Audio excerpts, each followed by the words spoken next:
conocemos como el tronco pulmonar, y tenemos una de alto de bajo flujo, que es la que va a estar dirigida, pues, la arteria bronquial. Bueno, en cuanto a lo que es la del tronco pulmonar, pues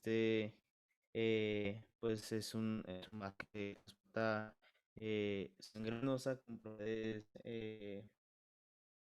de veno, o sea, distensible, va a tener mayor capacidad, no va a ser paredes, este, cuando se divide, es la pulmonar izquierda, pulmonar derecha, y estos ya van a ingresar por el hilo de anatomía. Este, ¿qué objetivo tiene esto? Pues llegar a los lugares para hacer la hematosis, que recordemos que este término, pues, es donde está como donde van a concluir las circulaciones para el intercambio gaseoso. Este, en esta de pulmonar va a haber de entre 450 y 500 mililitros de sangre en esta circulación, y de estos 450, aproximadamente 70 mililitros están en la barrera alveolar. Eh, la circulación dada por la arteria bronquial, los nutricios del pulmón, estos van a nacer de lo que es la aorta, pues, bueno, todo esto es, pero me en torácica, van a ser dos bronquiales izquierdas, aquí no sé si en pero son dos bronquiales izquierdas normalmente para anatomía, y una derecha. Este, eh, Bueno, ya habíamos hablado de lo que son las presiones fuera de este sistema, pero ya en las presiones del sistema pulmonar vamos a presiones dentro de la circulación pulmonar que van a ser bajas a comparación de manera sistémica. En el que es donde comenzamos a estudiar, van a tener una de 25 milímetros de mercurio y una presión diastólica, eh, de, bueno, 1 milímetro de mercurio más que nada, pero se dice que de 13 a 21. Eh, Va a haber una presión diastólica de 25 milímetros de mercurio, que esta va a acompañar a la física del ventrículo derecho. Sin embargo, para la presión diastólica no va a caer hasta o 1 milímetro de mercurio, que van a tener un poquito de presión, eh, si no habría en las presiones de 8 de mercurio. Y esos de 25 y 8 nos van a dar presión arterial pulmonar media de 15 milímetros de mercurio. Pues en otros libros pueden llegar a encontrar como 16, 16,5 milímetros de mercurio. Depende de las tomas más bien de las pues, eh, aquí también hay una presión para de 7 milímetros de mercurio. Eso va a ser para los capilares pulmonares.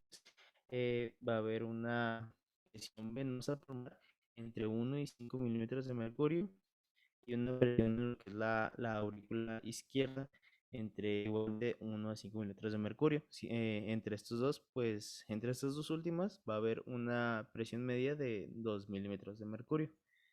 Este,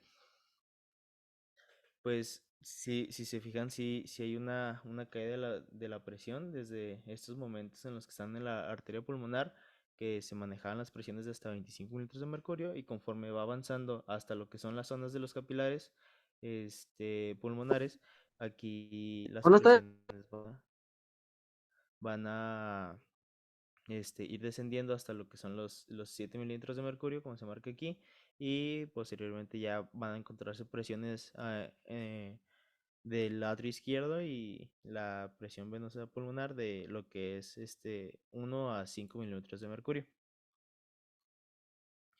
Eh, bueno, eso de las presiones es importante porque para lo que va a ser el flujo y de los volúmenes sanguíneos y la distribución, pues vamos a ver que va a haber zonas que, bueno, sí, ya lo voy a decir un poquito más adelante, pero gracias a estas presiones se consigue que haya o no presencia de estas zonas de circulación pulmonar. Bueno, el volumen pues, aquí les había dicho aproximadamente 450 mililitros a 500 mililitros y estar en lo que era nos referimos a lo que es la circulación pulmonar, la circulación nutricia de los pulmones. Esta cantidad representa el 9% del gasto cardíaco eh, o del volumen de sangre total. Eso nos permite a nosotros, al cuerpo, que tengamos a los pulmones como un pequeño reservorio de sangre. Y cuando se necesitan mayores cantidades de sangre de manera sistémica, van a haber sistemas que nos van a provocar esta vasoconstricción, que van a provocar la salida del flujo sanguíneo de los pulmones hacia pues donde la necesitemos a lo largo del cuerpo. Y en situaciones fisiológicas y patológicas, la cantidad de sangre en estos pulmones pues va a poder variar. ¿Qué situaciones fisiológicas? Pues por ejemplo, el ejercicio, los cambios de altitud o los cambios de posición del cuerpo normales. Situaciones que van a poder variar esta cantidad patológicas, podría llamarse la hipertensión, que va a aumentar esto, la insuficiencia cardíaca izquierda, que la va a aumentar, o una que la vaya a disminuir, pues a lo mejor la fibrosis pulmonar, y también la hipoxia crónica. Este, em, bueno, las patologías cardíacas pueden retornar la sangre desde la circulación sistémica a la pulmonar, que es esto que está aquí en la imagen. Ya, pues creo que esto ya lo hemos visto hasta en propedéutica. Eh, bueno, lo que es el flujo sanguíneo a través de los pulmones y su distribución. eh, pues en esta parte se quiere especificar que el flujo sanguíneo pulmonar es, primeramente se dice que es igual a lo que es el gasto cardíaco. Eh, Aquí los vasos pulmonares van a ser distensibles y si sube la presión van aumentando de tamaño. Si baja la presión se van a reducir. Este, Sistémicamente, nosotros sabemos que si hay poco oxígeno, eh, se, se dilatan los vasos sanguíneos. Pero aquí en el pulmón lo que va a pasar es lo contrario, que aquí hay una regulación del flujo sanguíneo gracias a la concentración alveolar.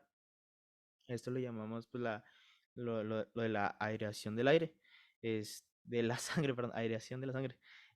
Aquí, si hay poco oxígeno, los vasos, por contrario, se van a constriñir en vez de vasodilatarse, como sucede en el resto del cuerpo. ¿Y para qué? Para que esto redirija el flujo sanguíneo por los vasos que se van a cerrar por esta vasoconstricción y llevarlo a zonas mejor ventiladas de los alvéolos, y ahí esa sangre no se va a desperdiciar con zonas con poco oxígeno, sino que se va a redirigir a zonas bien aireadas, y así vamos a conseguir que este intercambio, esta hematosis se dé de manera correcta. Si se fijan aquí en la imagen, este alvéolo está, bueno, se ve más chiquito y tiene otro color, porque aquí nos quieren ejemplificar que este alvéolo tiene poca o una disminución del oxígeno, y esto inmediatamente es detectado que nos va a provocar una vasoconstricción en los vasos que van a estar por aquí para redirigir el flujo sanguíneo a zonas mejor aireadas. Sí, y aquí vamos a conseguir ya que una dirección de la sangre de manera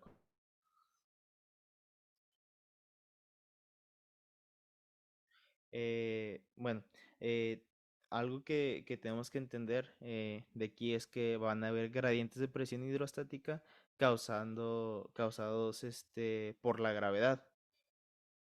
Pues la gravedad obviamente nos va a causar diferencias de presión. Eso lo hace con la sangre en el cuerpo, o sea, no va a ser la misma presión en las piernas que a nivel del corazón. Eh, y pues lo mismo pasa con la circulación que va a haber aquí en los pulmones. Eh, pues los pulmones son de 30 centímetros desde el vértice hasta la base y se dice que tienen una diferencia de 23 milímetros de mercurio eh, desde la presión del vértice hasta la base. En el vértice vamos a encontrar presiones de, de menos de 15 milímetros de mercurio menos que la presión a nivel del corazón. Y vamos a tener que en la base van a haber 8 milímetros de mercurio mayor que la presión arterial pulmonar a nivel del corazón. Eh, entender esta diferencia de presiones nos va a ayudar a entender por qué hay estas zonas de del flujo sanguíneo pulmonar y por qué y qué pasaría si no.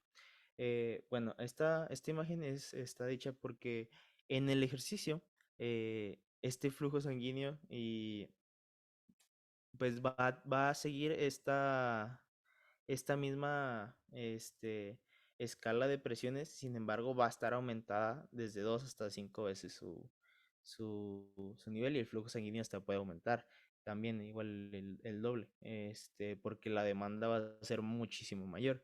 Pero bueno, eso era algo pequeñito. Em, esto nos va a generar las tres zonas, como les decía. En la primera zona, que va a ser una ausencia del flujo, va a ser una ausencia del flujo tanto en la sístole como en la diástole. Esta mm, normalmente no se tiene que ver si sucede es patológica. Eh, esta pues va a ser porque, bueno, este es el alveolo y este es el capilar. Cuando la presión... ¿Puedes eh, regresarte a la diapositiva previa? sí, Bueno, esto es de vital importancia, ¿verdad? Si se fijan, a nivel de los ápices, la presión de la arteria pulmonar es mucho menor que a nivel de la base del pulmón. Esto es importante porque nos va a dar las zonas que está explicando el doctor.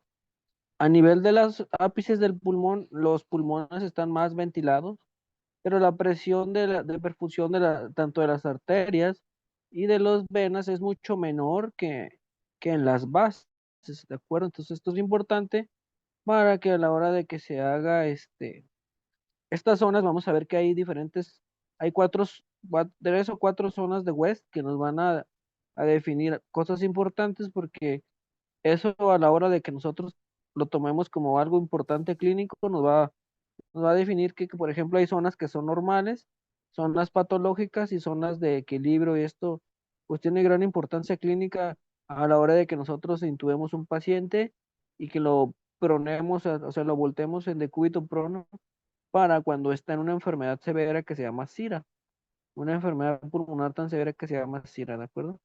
Fíjense ahí, de pie, dice, la presión de la arteria pulmonar en la porción más elevada del pulmón de una persona que está de pie es aproximadamente 15 milímetros menor que la arteria pulmonar a nivel del corazón. Entonces esto es bien importante, ¿de acuerdo?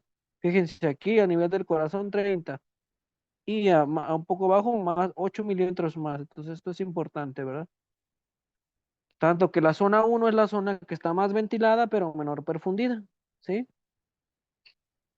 Eso es importante porque por eso, bueno, tal vez no lo sepan, pero que generalmente cuando un paciente tiene cáncer del pulmón, lo más común es que sea del lado derecho. Y esto es porque la zona derecha es la zona que más está ventilada en los pulmones, ¿de acuerdo? ¿Sí? Síganle. ok, doctor, gracias. Eh, bueno, entonces esta zona 1 de ausencia del flujo, tanto en sístole como en la diástole, se va a dar porque la presión del aire alveolar, es decir, pues el alveolo está va a tener una presión mucho mayor que la presión capilar pulmonar, que es esta PSP. Entonces, como este vence la presión del capilar, este le va a obstruir el flujo, por así decirlo. En la zona 2 el flujo va a ser intermitente, es decir, se puede presentar un flujo en la sístole y una ausencia del flujo en la diástole. Por eso es intermitente. Aquí la presión arterial pues va a aumentar por encima de la presión del aire. La PSP va a aumentar en el momento de la sístole y aquí es cuando se va a abrir este flujo. Sin embargo, cuando ya avanza la diástole, va a regresar a su presión en la cual era menor que la presión alveolar y se va a reducir este flujo. Em, en la zona 3 encontramos que hay un flujo continuo y esta es porque, eh, bueno, la presión arterial alveolar siempre va a ser menor que la presión capilar pulmonar, tanto en sístole como en diástole. Entonces, esto abre este flujo sanguíneo a través de estas zonas en todo momento. Las de la zona 2 normalmente los podemos encontrar, la zona 2 normalmente la podemos encontrar en lo que es la zona del vértice pulmonar y el centro. La zona 3 en lo que es la base pulmonar. Y como dijo el doctor, la zona 1 normalmente va a ser en zonas con mucho aire pero poco flujo. Entonces las zonas más aireadas, como ya nos dijo, van a ser los ápices. Y es más común encontrar zona 1 en lo que es los ápices o los vértices pulmonares. Un ejemplo es que aparece cuando la presión arterial pulmonar va a disminuir por hemorragia. Eh, bueno, sigue lo que es la dinámica capilar pulmonar. Aquí, pues se refiere a encontrar la fuerza de salida neta que vamos a tener desde los capilares a lo que es el intersticio pulmonar. Bueno, primero tenemos que saber que hay una presión capilar pulmonar de 7 milímetros de mercurio, ya lo habíamos mencionado. Y estos capilares van a estar adosados a lo que son los alvéolos y son tantos y tan pegaditos entre ellas que incluso se les menciona que es como una lámina de flujo, como si básicamente fuera otra membranita pero hecha de puros vasos, aunque sean pues estos pues capilares muy pequeños. Y se dice que la sangre pasa a través de los capilares pulmonares en 0.8 segundos. Bueno, ahora sí, esto de las presiones tenemos que entenderlo como pues sumas y restas en lo que es salida o, o, ¿cómo se dice? O una presión negativa de salida que no lo va a dejar salir.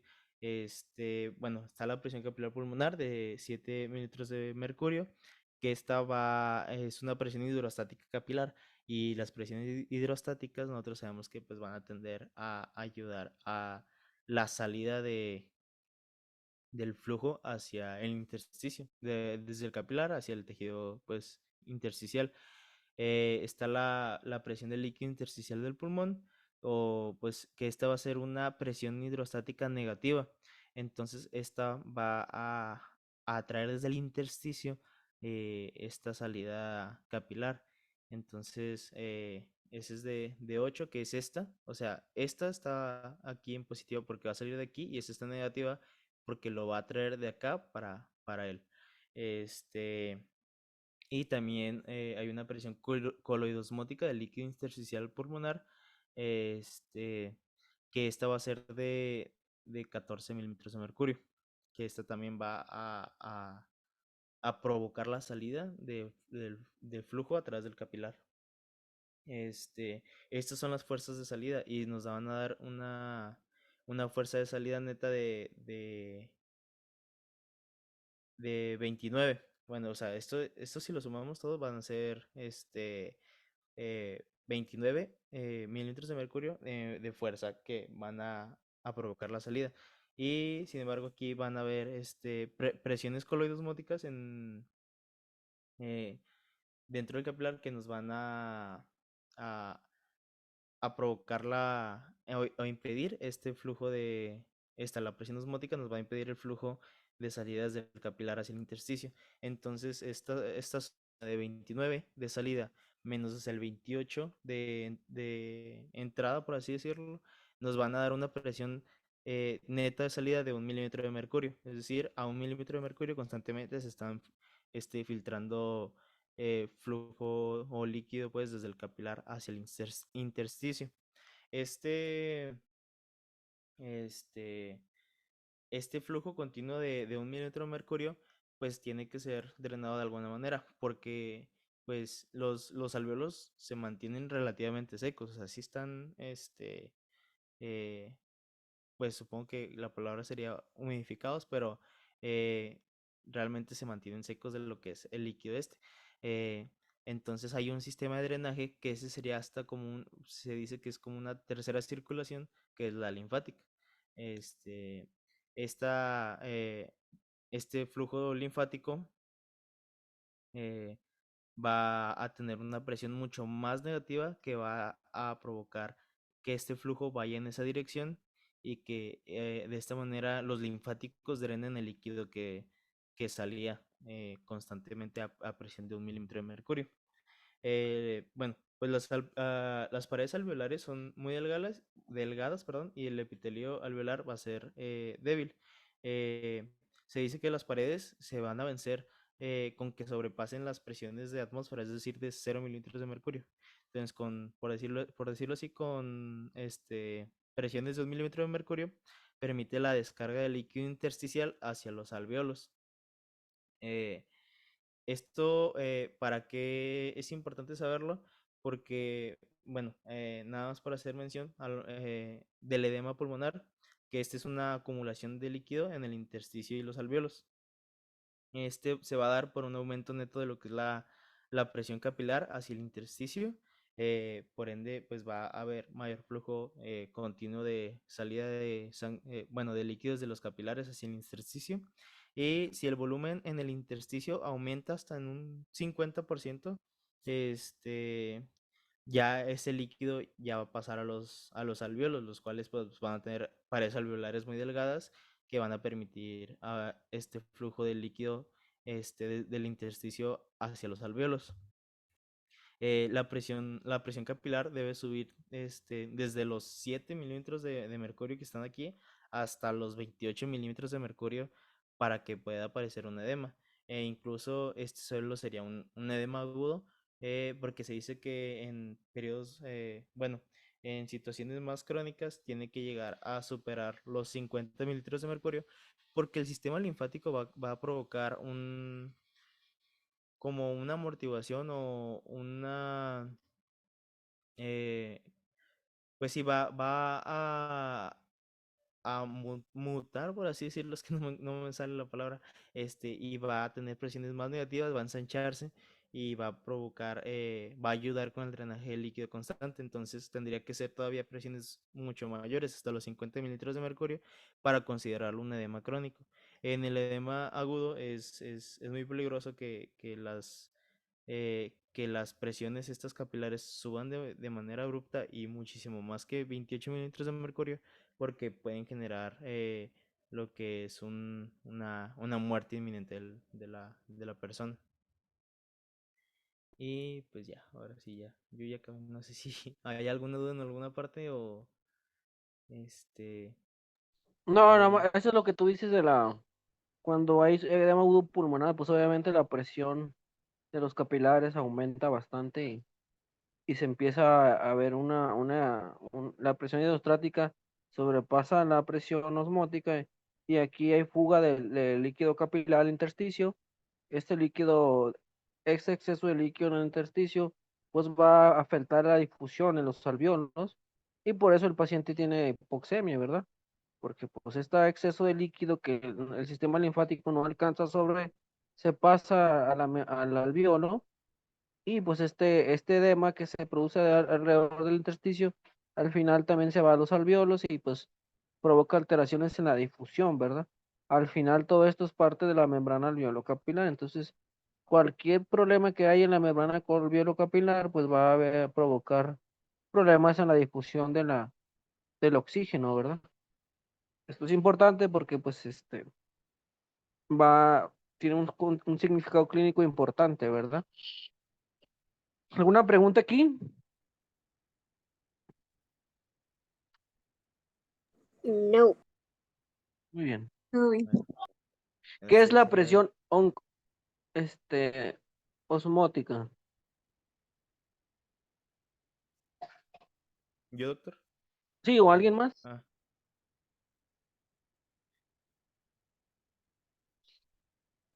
¿Alguien sabe?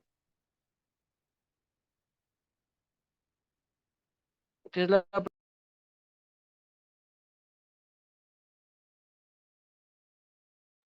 Pues la presión osmótica es la que está dada por las proteínas o en general moléculas que están contenidas dentro del plasma que está dentro del capilar.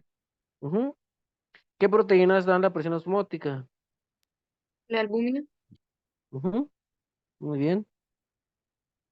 Sí, principalmente la albúmina es la más importante, ¿verdad?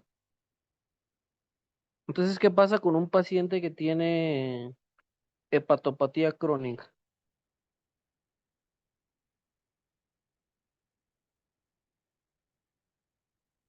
¿Qué creen que pase?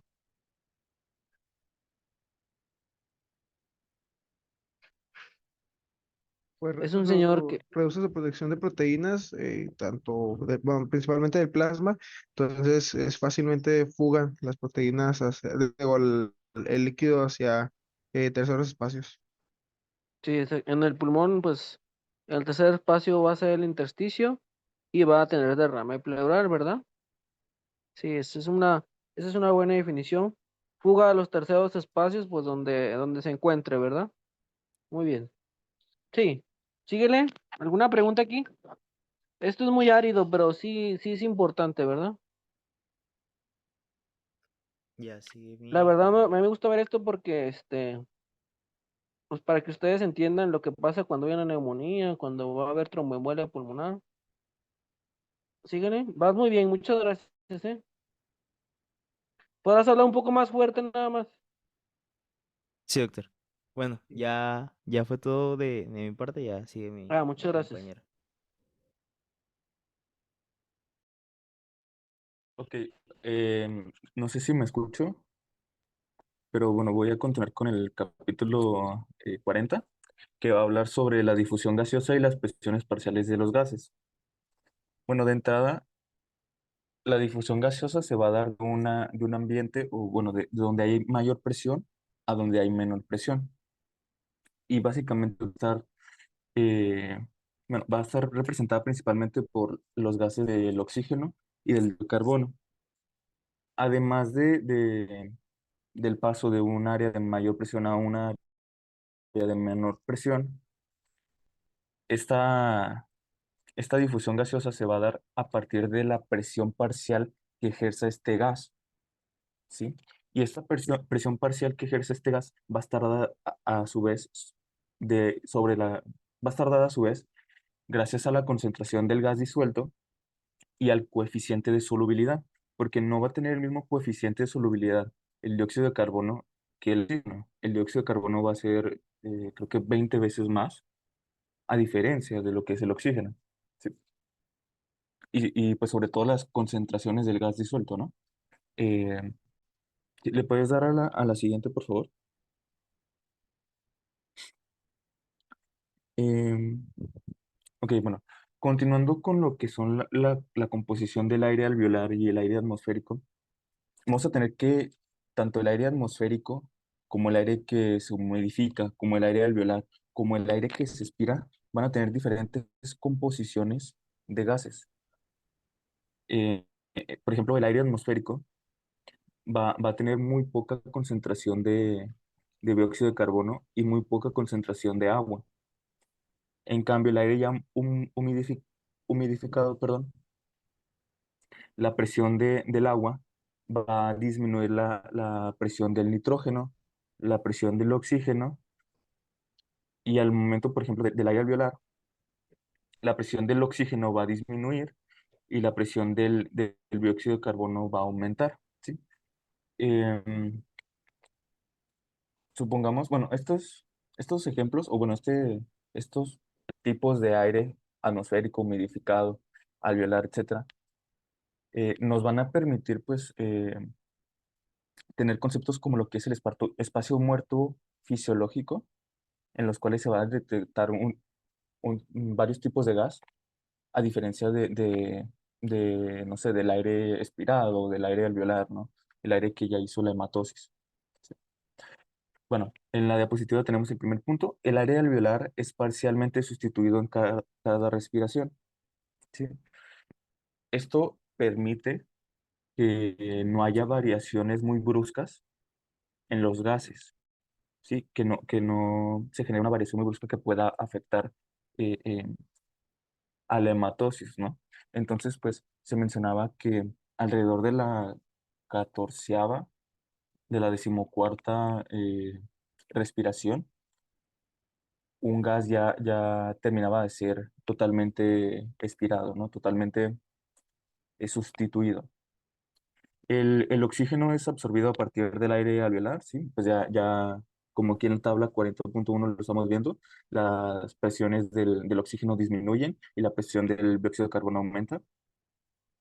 Y el aire atmosférico es humidificado antes de alcanzar los alveolos. Este pues ya lo habíamos visto un poco en otorrino, que la nariz se encargaba de humidificar el aire y pues esto generaba unas alteraciones en lo que son las presiones de los gases, ¿no? Em, ¿Le puedes dar a la siguiente, por favor? Ok, bueno. em, Continuando con lo que son las difusiones de los gases a través de la membrana respiratoria, pues bueno, vamos a tener que,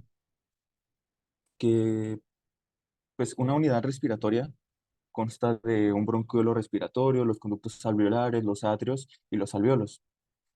Eh, y pues sí, la unidad respiratoria o bueno, todo esto, donde se va a dar el intercambio gaseoso, la hematosis, eh, va a llamarse membrana respiratoria, que va a estar constituida, como lo estamos viendo en la imagen, por una capa de líquido surfactante. No sé si me puedes ayudar a señalar. Una capa de líquido surfactante, ¿sí? El, el, la membrana basal del epitelio, ¿sí? La membrana alveolar, ¿sí? Bueno, más bien, perdón, el epitelio alveolar, perdón, ¿sí? El espacio intersticial que allí lo estamos viendo, la membrana basal capilar y el endotelio capilar, ¿sí? Si estamos viendo, son varios componentes que van a conformar la membrana respiratoria. Y pues en la imagen la estamos viendo como un zoom, ¿no? Como que está magnificado. Pero pues en realidad la membrana va a tener un grosor de micras, ¿sí? Va a ser demasiado pequeño, demasiado corto ese diámetro. Y recordemos que pues la difusión de los gases pues varía su velocidad, ¿no? Varía, pues, en patologías ya sea por la destrucción de las paredes alveolares, etcétera, pero varía su velocidad. Entonces, pues, magnificado aquí, uno pensaría que la membrana respiratoria interviene mucho en la velocidad de la difusión de los gases, lo cual no es así. Lo que, lo que, lo que genera esta membrana, pues, es muy poco el pues el tiempo entre la mitosis, ¿no? Ok, bueno, vamos a tener factores que determinan la velocidad del intercambio gaseoso. Como ya lo mencioné, el grosor de la membrana respiratoria. El segundo punto, pues la superficie total de la membrana respiratoria. ¿Sí? Em, pues la superficie total en un, en un adulto sano es de alrededor de 70 metros cuadrados, ¿sí? En algunas patologías pues puede ser menor, ¿no? Y esto determina la velocidad del intercambio gaseoso. El coeficiente de difusión, como ya lo había mencionado, en algunos gases, el coeficiente de difusión es mayor a comparación de otros gases, ¿no? Y esto interviene en la presión parcial de oxígeno y esto a su vez en la difusión de los gases. Y otro factor que ya les había mencionado, la diferencia de presiones a través de la membrana. Eh, Va a pasar de un lugar de mayor presión a un lugar de menor presión. ¿Sí? No sé si tengan alguna duda hasta aquí. No, nomás hay que aprenderse los componentes de la membrana, ¿de acuerdo? Porque eso sí viene en los exámenes. ¿Sí? Sí, Y cualquier cosa que engrose la membrana, pues va a provocar alteraciones en la difusión y por lo tanto la ventilación alveolar y por tanto va a tener el paciente hipoxemia, ¿de acuerdo? ¿Sí? Un paciente con fibrosis pulmonar, pues la membrana se hace más gruesa, el intersticio se hace grueso y el paciente tiene alteraciones en la difusión, ¿de acuerdo? sí. ¿Le puedes dar a la siguiente, por favor? Ah, ok. Bueno, algo aquí que ya les mencionaba, la capacidad de difusión del dióxido de carbono a través de la membrana respiratoria es 20 veces mayor que la del oxígeno. ¿Sí? Eh, ok. La capacidad de difusión de, de los gases a través de la membrana respiratoria durante el ejercicio aumenta la capacidad de difusión del oxígeno, ¿sí? Debido pues a dos factores, a que va a incrementarse la superficie, es decir, los capilares pulmonares que estaban cerrados se van a dilatar, se van a abrir y van a incrementar esta área de difusión del oxígeno. Y el segundo factor que va a aumentar la difusión es bueno, la relación del cociente de ventilación-perfusión, que lo estamos viendo, debido a una mejor perfusión y debido a una mejor ventilación. ¿Sí? Como ya también lo había mencionado mi compañero Andrew, eh, con la gráfica esa del ejercicio, ¿sí? Eh, pues en el ejercicio esta capacidad de difusión del oxígeno aumenta, ¿sí? Porque necesitamos compensar pues, la demanda del oxígeno gracias al ejercicio o que se está teniendo en el ejercicio. ¿Sí? Y bueno, me gustaría que se quedaran con el concepto de la diapositiva del cliente de ventilación, porque ahorita lo voy a volver a retomar. ¿Le puedes dar a la siguiente, por favor?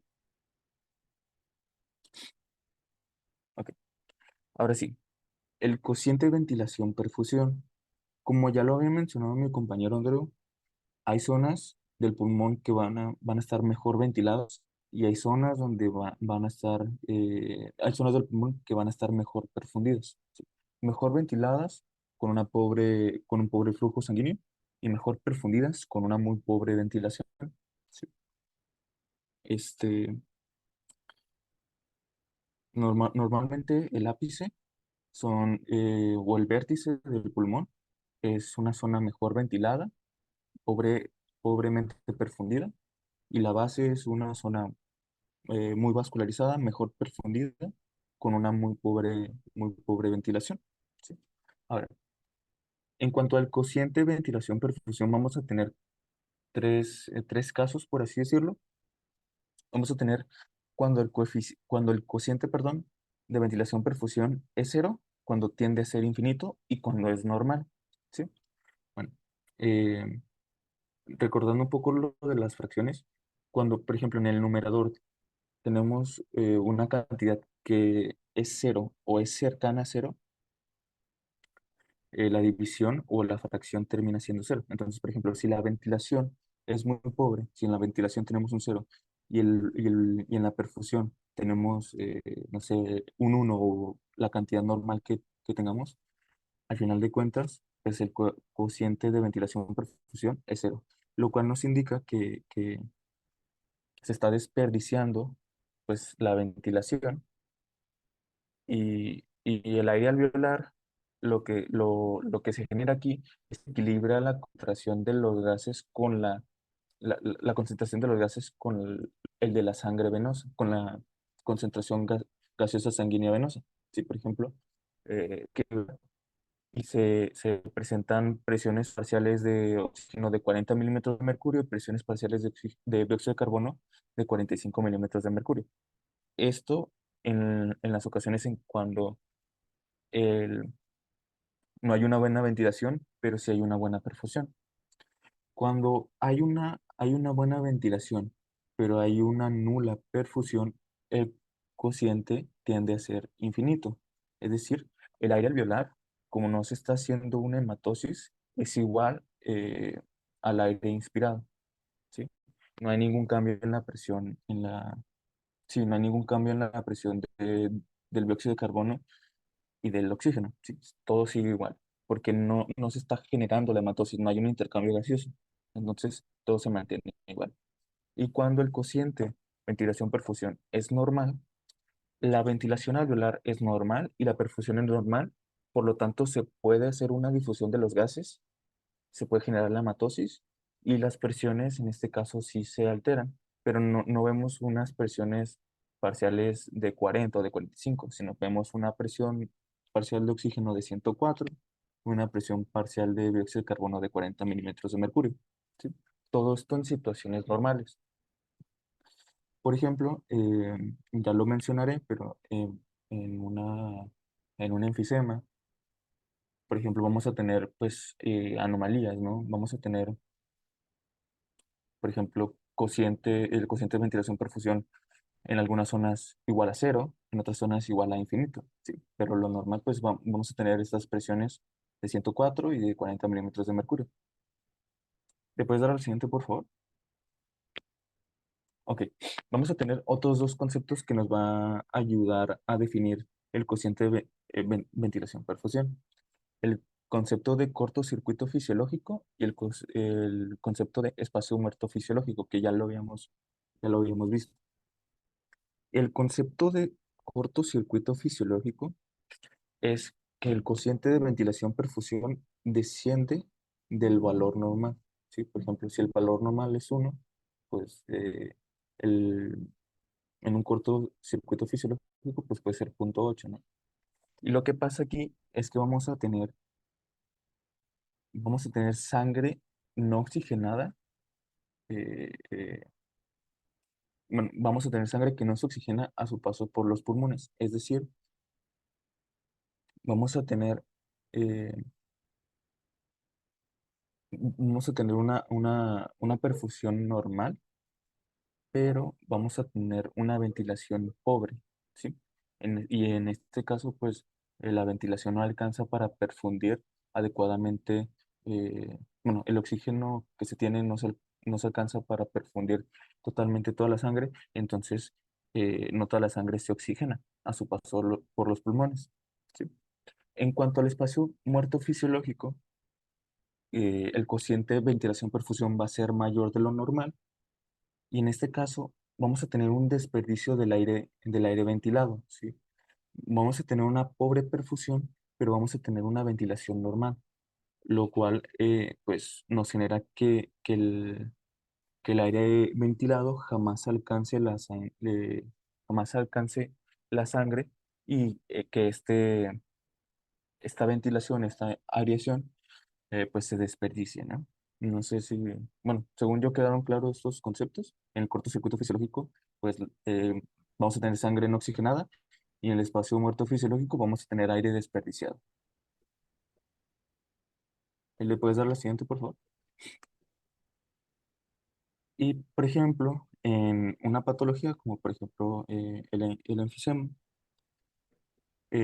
bueno, por ejemplo, en la tabla estamos viendo que en el vértice del pulmón la ventilación va a ser baja, pero la perfusión va a ser aún más baja.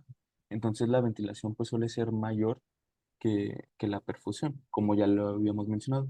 Y por ejemplo, en la base del pulmón, la ventilación pues sí es alta, pero es mayor la perfusión, ¿sí? Y aquí es donde se encuentran pues estas diferencias que ya lo habíamos mencionado. Em, pues sí, básicamente es lo que explica la diapositiva. En el vértice del pulmón el flujo sanguíneo es menor y por ende el cociente de ventilación-perfusión será mayor. Y en la base del pulmón el flujo sanguíneo será mayor que la ventilación y por ende será menor el cociente de ventilación-perfusión. ¿Sí? Recalcando las mismas ideas. ¿Le puedes dar al siguiente, por favor? Ok, ahora sí. El cociente de ventilación-perfusión en una enfermedad obstructiva crónica va a tener dos situaciones contrarias, por así decirlo. Vamos a tener que, por ejemplo, va a existir bronquios pequeños que van a estar obstruidos y que no se les va a permitir su aireación, su ventilación, por lo cual pues vamos a tener una ventilación de cero, pero sí va a tener la perfusión, ¿no? Entonces aquí el cociente va a va a tender a ser cero, ¿sí? Vamos a tener pues estas zonas que va a tener este cociente cero, ¿no? Pocamente ventiladas, bien perfundidas. Y vamos a tener zonas, por ejemplo, en las que las paredes alveolares están destruidas, pero se mantiene la ventilación y eh, al contrario de la situación pasada, se mantiene la ventilación, pero el flujo sanguíneo es pobre, no es el mejor, ¿sí? Por lo tanto, pues esta ventilación se termina desperdiciando y es contrario a la situación, al punto 2 que estamos viendo en la diapositiva. ¿Sí? Y bueno, no sé si tengan alguna duda. Pues sí, es contrario en estas situaciones de, por ejemplo, una enfermedad obstructiva crónica.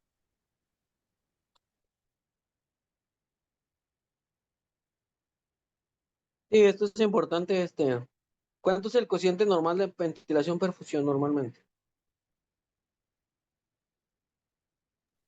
Normalmente había visto que era de 0,8, creo. Sí. Sí, de 0,8 a 1 más o menos. Ujú. ¿Sí? ¿Qué porcentajes de cortocircuitos hay normalmente en los pulmones?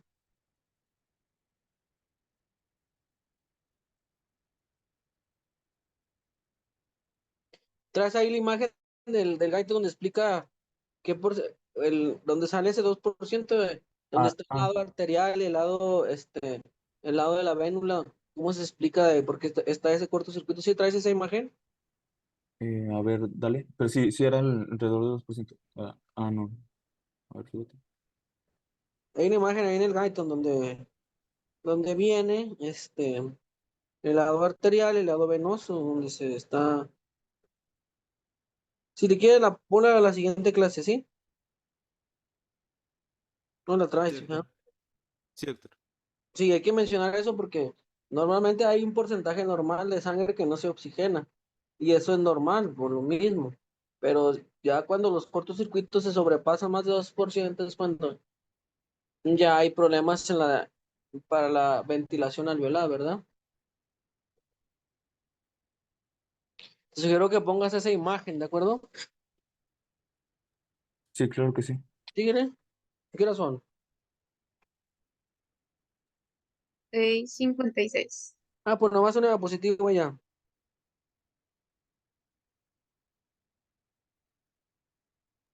Ahí la traes, mira.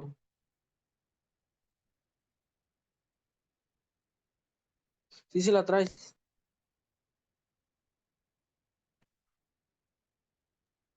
Bueno, bueno, aprovechando los minutos que quedan, pues ya vamos a introducir lo que es el transporte del oxígeno en lo que son bueno, en este caso vamos a empezar con lo que son los capilares pulmonares y el alveolo. En pocas palabras, lo que sería el transporte del oxígeno es que, bueno, dentro del alveolo y de los vasos sanguíneos se va a llevar a cabo por difusión y se va a llevar a cabo desde el lugar de mayor presión hacia el lugar de menor presión pues, del gas. En el caso del oxígeno, vamos a tener que en el alveolo va a haber una mayor presión de oxígeno que en el capilar. Por lo tanto, la presión de oxígeno del capilar se va a aumentar hasta igualar la presión de oxígeno del alveolo. Si nos fijamos en la imagen, en la parte de abajo a la izquierda dice que la sangre venosa, o en este caso sería la sangre desoxigenada, tiene una presión de oxígeno de 40 milímetros de mercurio, mientras que el alveolo tiene una de 104.